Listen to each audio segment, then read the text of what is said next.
Design করে সে মানুষ হত্যা করে মানুষের লাশের উপর পা দিয়ে সংবিধান লঙ্ঘন করে অবৈধভাবে তারা ক্ষমতা আসছে। হ্যাঁ আবা, আমি একটু একটা কথা বলতে চাই। একটা জিনিস একটু সন্দেহ লাগতেছে যে পাকিস্তান থেকে যে শিপের মধ্যে কতগুলি কন্টেনার আসলো, এইটা কেন এবং এত দ্রুত ওরা কিভাবে পাকিস্তানের সঙ্গে ব্যবসায়িক সম্পর্কটা গড়লো?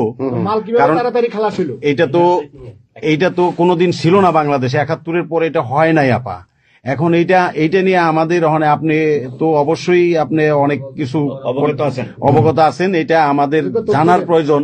এই তথ্যটা আমাদের বের করা উচিত যে কোনো ভাবে, গোয়েন্দা বলেন যে কোনো ভাবে আমাদের তো কিছু না কিছু আছে, এদের মাধ্যমে এই জিনিসটা আমাদের খুবই দ্রুত বের করা উচিত। এরা কি মনে করতেছে, মনে হয় সম্ভবত ভয় পাইতেছে যে আমরা হয়তো দেশে একটা অরাজকতা সৃষ্টি করুম, ওরা একটা গৃহযুদ্ধের প্রস্তুতি নিতেছে, অস্ত্র আমার কাছে সন্দেহ।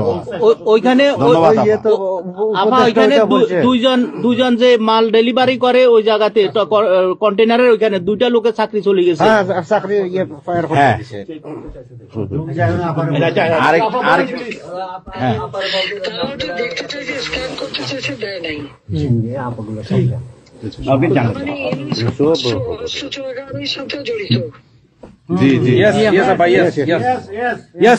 আপা এই দেশটাকে তো ওরা আবার সেই পাকিস্তানের পর্যায়ে নিয়ে গেছে, আমাদের এই দেশটাকে আবার উদ্ধার করতে হবে ইনশাল্লাহ। এই জন্য আমাদের যা করতে হবে প্রবাসী এবং দেশে, আপা আমরা যারা বাহিরে আছি আপা, আমরা প্রয়োজনে দেশে গিয়ে আবার ওই মুক্তিযুদ্ধ আমরা দেখি নাই ৭১-এ, আমরা নতুন মুক্তিযুদ্ধে আমরা অংশ নিব আপা ইনশাল্লাহ।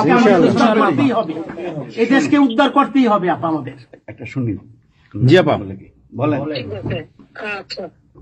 আপা আমরা শেষ করবেন। আমরা ডেনমার্ক আওয়ামী লীগের পক্ষ থেকে এই জায়গায় আমরা যারা আছি, আমাদের বয়োজ্যেষ্ঠ নেতৃবৃন্দ আছে, মানে এদের অত্যাচারে সারা দেশ জর্জরিত। এদের কৃষক, শ্রমিক, কত শ্রমিক বেকার হয়ে গেছে। শ্রমিক আন্দোলন করছে, সাথে সাথে গুলি করে 2জনকে মেরে ফেললো গার্মেন্টস শ্রমিক। চাকরির বয়স নিয়ে আন্দোলন করে যমুনার সামনে যাওয়ার সাথে গুলি করলে একজন মারা গেল, তাদেরকে পিঠে তাদেরকে উঠাই দিল।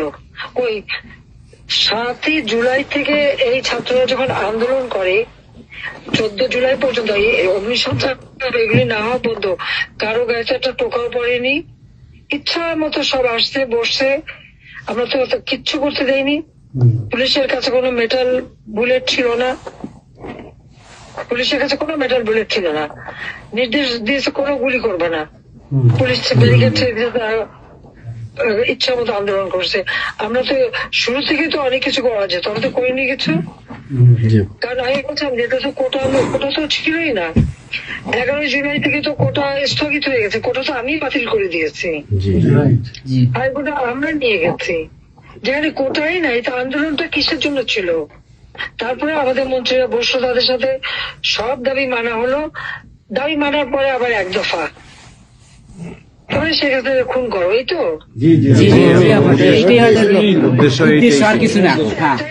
ছিল আমাকে হত্যা করা। আপনাকে হত্যা করা মানে বাংলাদেশকে হত্যা করা, ওরা তো হত্যা মামলা। আবার হত্যা মামলা দিয়ে আবার এখন বলে গণহত্যার বিচার হবে। গণহত্যা বিচার আমার না, গণহত্যার বিচার হবে ইনুসের।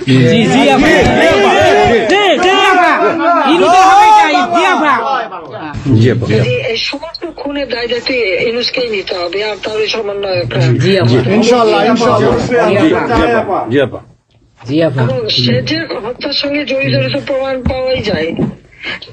সে যত জঙ্গিদেরকে ছেড়ে দিল, হলি অর্টিজেনের মতো ঘটনা ঘটলো, তাকে 21 আগস্ট গ্রেনেড হামলায় আসামি তাকে এবং অন্য যত জঙ্গি ছিল সবাইকে সে মুক্তি দিয়ে দিয়েছে।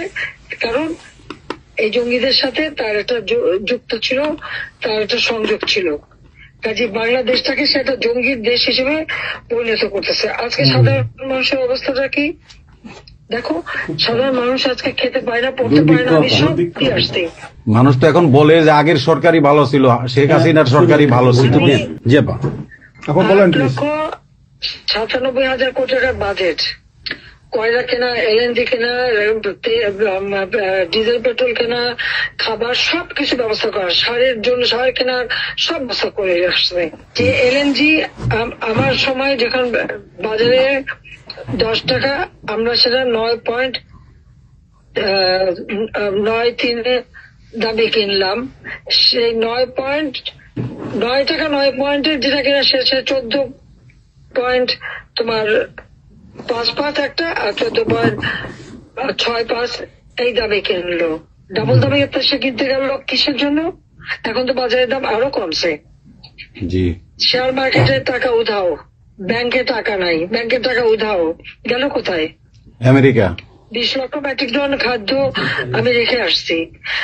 1 কোটি পরিবারের জন্য টিসিবির কার্ড দিছি, মাত্র 30 টাকা কেজিতে তারা চাল কিনতে পারবে এবং ডাল, তেল, গম কিনতে পারবে। সেই ব্যবস্থা করে আসলাম সস্তায়। 43 লক্ষ মানুষকে বাদ দিছে সেখান থেকে। কেন বাদ দিল? আওয়ামী লীগের সরকার করছে। এদেরকে বাদ দিতে হবে আওয়ামী লীগের।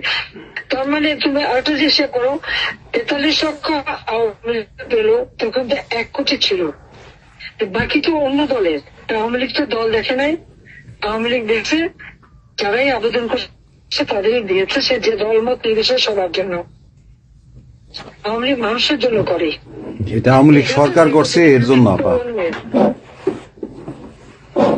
আজকে ছাত্রদেরকে সে তারা বিভ্রান্ত করছে। এখন সাধারণ ছাত্রছাত্রীরা যারা এই বিভ্রান্ত এই খুনিদের সাথে যুক্ত ছিল, আমি তাদেরকে বলবো, তাদের আবেদন করেছিলাম, বুঝতে পারছেন না যে কি হচ্ছে, আপনাদের বাচ্চাদের আসতে দিন। তারা দিচ্ছে বাচ্চাদের আসতে। অনেকে তো আপনাদের হারালো, তখন যদি আমার কথাটা শুনতো তো হারাতে হতো না। আজকে তারা নিশ্চয় উপলব্ধি করতে পারছে। সেটা আমি বলবো যে এখন যারা এই সাধারণ ছাত্রছাত্রী নাবিজের সঙ্গে যুক্ত হয়েছিল তাদের প্রতি আমাদের কোনো ক্ষোভ নেই, কিচ্ছু নেই, বরং তারা লেখাপড়া করতে আমরা সেটা চাই। কিন্তু আমার কথাটা হচ্ছে, আমাদের ছাত্রলীগ করাটা কি অপরাধ? আওয়ামী লীগের সন্তান হচ্ছে তার জন্য কি অপরাধ? তাদের পরীক্ষা দিতে দেবে না, ভাইবা দিতে দেবে না, ইউনিভার্সিটিতে যেতে দেবে না, স্কুলে যেতে দেবে না, কলেজে যেতে দেবে না। What is this? আর এই ছেলে পেলেদেরকে কিভাবে বেয়াদব বানিয়েছে? স্কুলের প্রিন্সিপাল, টিচার তাদেরকে তার জুতোর মালা পরায়, গাছের সাথে বাঁধে, তাদেরকে দিয়ে রিজাইন করায়। লাঠি সোটা নিয়ে জীবন, আমি জানি পৃথিবীতে কোনো দেশে এই ঘটনা ঘটছে কিনা। চিফ জাস্টিস, তার বাড়ি হামলা, চিফ জাস্টিসের হামলা। যাদের আত্মসম্মান বোধ আছে তারা থাকে না, উনি সাথে সাথে রিজাইন করে দিছে। কতজন মানে জজ তাদেরকে এজলাসে ঢুকতে দেবে না, তাদের রিজাইন করার জন্য চাপ দিছে। রিজাইন করে না থেকে তাদেরকে কোনো কোর্ট দিতে না, তাদেরকে বাতিল করে দিয়েছে। ইলেকশন কমিশনকে বাতিল, আমাদের মানবাধিকার কমিশনকে বাতিল, আমাদের পাবলিক সার্ভিস কমিশন বাতিল। চাকরি দিতে পারছে না, চাকরি দিতে পারছে না।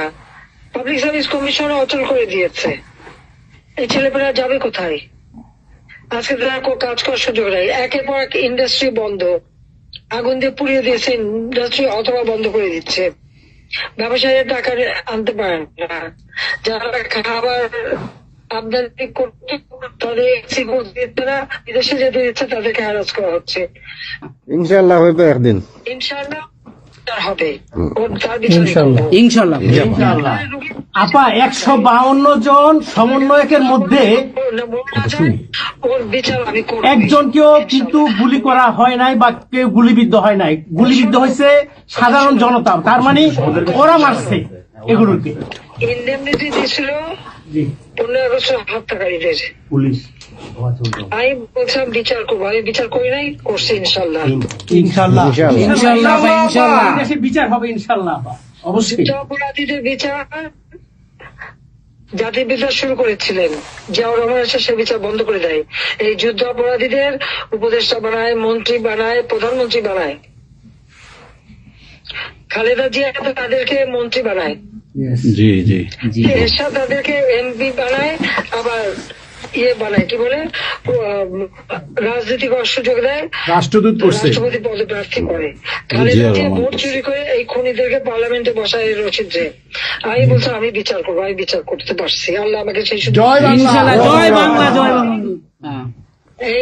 এই ছাত্র হত্যার জন্য, জনগণ হত্যার জন্য, পুলিশ হত্যার জন্য আওয়ামী লীগের নেতাকর্মী এবং মাইনরিটি, হিন্দু, বৌদ্ধ, খ্রিস্টান কেউ বাদ যায় নাই। আক্রমণ করছে, হিন্দুদের বাড়ি ঘর মন্দির ভাঙছে, বুদ্ধিস্টদের প্যাগোডা ভাঙছে, সেখানেও তাদের ছেলেদের হত্যা করছে সেই খাগড়াছড়ি এবং রাঙামাটিতে। প্রত্যেকের উপরে এরা হামলা করছে, করে করে তাদেরকে মারছে। মাইনরিটিদের উপরে যে অত্যাচার, আবার দাবি উঠায় কি ইসকন নিষিদ্ধ করতে হবে আর সংবিধান থেকে সেকুলার শব্দ বাদ দিতে হবে। কেন বাদ দিতে হবে? এই সংবিধান জাতির পিতা দিয়ে গেছেন, এটা লাখো শহীদের রক্তের বিনিময়ে পাওয়া। এদের কলমে কত জিয়াও এটাকে নিয়ে খেলছে, এসবও করছে, খালেদা জিয়াও করছে, কিন্তু আবার আমরা সেই সংবিধান ফিরিয়ে এনেছি, মানুষের অধিকার আমরা নিশ্চিত করেছি। এবং এই সংবিধানেরই ৭ম অনুচ্ছেদের গ, অবৈধভাবে অনির্বাচিত কোন কেউ যদি ক্ষমতা চায় তাহলে তার বিচার হবে। এবং ইউনূস, তার কোন সাংবিধানিক ভিত্তি নাই, সে অসাংবিধানিক ভাবে অবৈধভাবে ক্ষমতা দখল করছে। ইনশাল্লাহ তার বিচার ওই সংবিধান মোতাবেকই হবে এবং তার ওই চালা চামুন্ডা যে করার সাথে আছে আর উপদেষ্টা এবং সমন্বয়কারী সবকটার বিচার বাংলা মাটিতে হবে। বাংলা ঘুষখোরের কোনো জায়গা নাই বাংলাদেশে আপা। জি আপা। আজকে সারা দেশের মানুষ হাহাকার, জি জি, জীবনের নিরাপত্তা নাই, যে কোনো ঘরে ঢুকতেছে অমনি তাদেরকে খুন করে, লুটপাট করে, ডাকাতি হইতেছে, চুরি হইতেছে, ডাকাতি।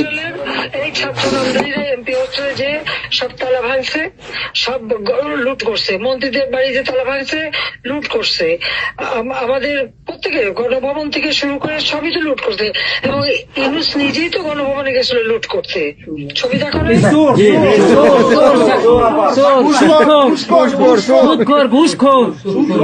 আপা আপনি গোপালগঞ্জে চলে আসেন, কোনো সমস্যা নাই, আমরা আছি আপনার সাথে। সবাই যাবো, ইউরোপ আমেরিকা থেকে সবাই আমরা গোপালগঞ্জে ইনশাআল্লাহ কারাবরণ করবো দরকার। জি আপা, জি আপা বলেন প্লিজ। ওই আগুন দিয়ে পোড়ানোর পরে যেটুকু অবশিষ্ট ছিল সেটা লুট করতে গেছিল, ওটা চোর। জি, বড় চোর, বড় চোর, সুদখোর, সুদখোর। জি আপা। আপা, বিচার করবে আমাদের, আপা, আচ্ছা আমি বিচার করবে জনতা। জনতা তো করবেই, আমরা নিজেরা করবো আপা, ফাঁসি চাই না, নিজের হাতে আমরা করবো। দৃষ্টান্তমূলক ফাঁসি চাই, যেটা জনগণ দেখবে, ওই ফাঁসি চাই। যার যার বাড়ি ঘর পড়াইছে করছে, আপা দেশের থেকে সব গরিব মানুষ এখন গ্রামে যাচ্ছে, খাবার পাচ্ছে না, কিচ্ছু পাচ্ছে না, খুব কষ্টে আছে সাধারণ পাবলিক, খুবই খারাপ আপা। আমরা দোয়া করি আপনি তাড়াতাড়ি আসেন। বৃহত্তর নোয়াখালীর অবস্থা অনেক খারাপ আপা। সারা বাংলাদেশের অবস্থা খারাপ বানায় রাখছে ওরা আপা, সারা বাংলাদেশটাকে একটা বদ্ধ ভূমি বানায় রাখছে, যেখানে সেখানে হত্যা, মানে এমন কোন লোক নাই যারা এখন শান্তিতে আছে। সবাই একটা কথাই বলে যে আগেই ভালো ছিল, আগে সরকারি ভালো ছিল। আমরা ভুল করেছি আপা, এই কথা সবাই বলে, সবাই অনুতপ্ত আপা। আপনি বলেন জি আপা, প্লিজ প্লিজ বলেন আপা, প্লিজ। প্রত্যেকটা জায়গায় তো এইভাবে। এবং এখন আবার সে ওই আর একটা পদক্ষেপ নিচ্ছে, এদিকে প্রায় 80 জন প্লাস আরো 35 জন, সেই সাথে 300 লোক, তারা জেলা, উপজেলা, ইউনিয়নে সার্ভে করতে পাঠাচ্ছে। সবাইকে বলে দাও ওই সার্ভে করতে কারা যায়, কাদের নাম লিখছে,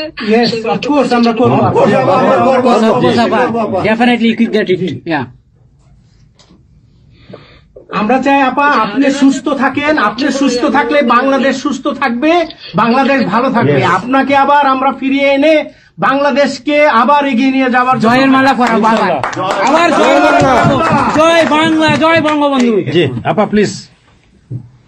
তোমরা তোমাদের যে দেশে আছো সেই দেশে স্যার ডেনমার্ক আওয়ামী লীগের সবাই এখানে আছে আপা, ডেনমার্ক আওয়ামী লীগের সবাই আছে। আপা আপনি এখন আমাদের কিছু নির্দেশনা দেন, আমরা প্রবাসী থেকে কি করতে পারি, এবং বাংলাদেশে আমাদের যে ফ্যামিলি আছে, আত্মীয় স্বজন আছে, আমাদের যে বিভিন্ন দলের নেতৃবৃন্দরা আছে, আমরা কিন্তু অর্থনৈতিক থেকে বিভিন্ন ভাবে সহযোগিতা করতেছি, যার যেভাবে পারি আমরা। বাকিটা আপা আপনি নির্দেশনা দেন, আপনার নির্দেশনার মতো আমরা কাজ করবো বাংলাদেশে এবং প্রবাসে।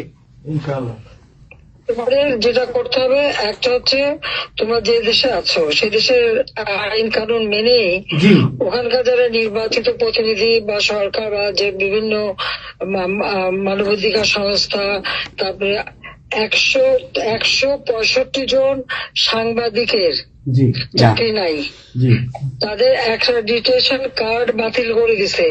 106 জন সাংবাদিকের বিরুদ্ধে হত্যা মামলা দিছে এবং আমাদের কতজনকে গ্রেপ্তার করে জেলে ঢুকাইছে, মানবিক জীবন যাপন করছে। সাংস্কৃতিক কাজ করতে পারে না, ব্যান্ড শোরা ব্যান্ড কোন অনুষ্ঠান করতে পারে না, পাকিস্তান থেকে ব্যান্ড শো এনে করায়, অথচ আমাদের দেশে ব্যান্ড শো যারা তারা এখন কাজ পায় না। এরা আবার এদের সাথেই ছিল, তারাও লাল রং লাগাইছিল, এখন আর তাদের পাত্তা নাই, কাজ পায় না। স্বীকৃতি কর্মকাণ্ড বন্ধ, সমস্ত সামাজিক নিরাপত্তার যত গরিব মানুষ আমরা বয়স্ক ভাতা, বিধবা ভাতা, মুক্তিযোদ্ধা ভাতা যা যা দিয়েছিলাম সেগুলি সব বন্ধ করে দিয়ে সেটাকে মেরে খেয়ে গেছে।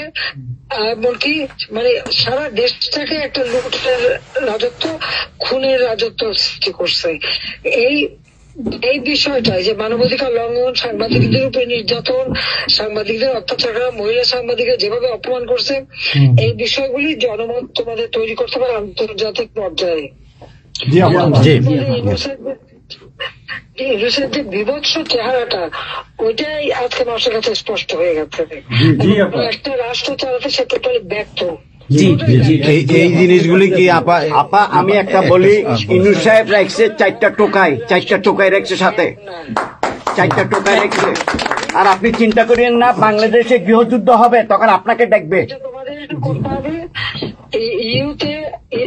ইউরোপিয়ান ইউনিয়নে, যেখানে তোমার ওখানকার পার্লামেন্টে যেখানে আসো সব জায়গায় এই জনমত তৈরি করতে হবে।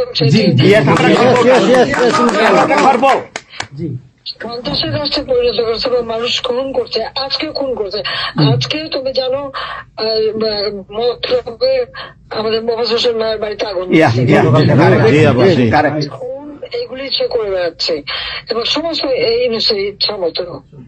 কাজে তোমরা এই বিষয়গুলি তোলো, আর আত্মীয় স্বজন, বন্ধু বান্ধব, পরিচিত যারা আছে খুবই কষ্ট আছে, যাদেরকে সাহায্য করো।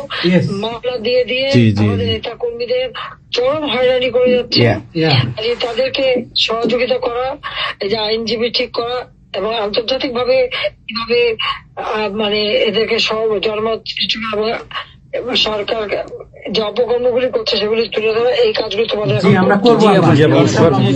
আপা। একটা জিনিস একটু সন্দেহ লাগতেছে আপা, তাদের সাথে তোমরা থাকবা, কাজ করবা, আর দেশের ভিতরে মানুষকে যে এই সরকারকে না তাহলে দেশের মানুষের মুক্তি দেয় করবে।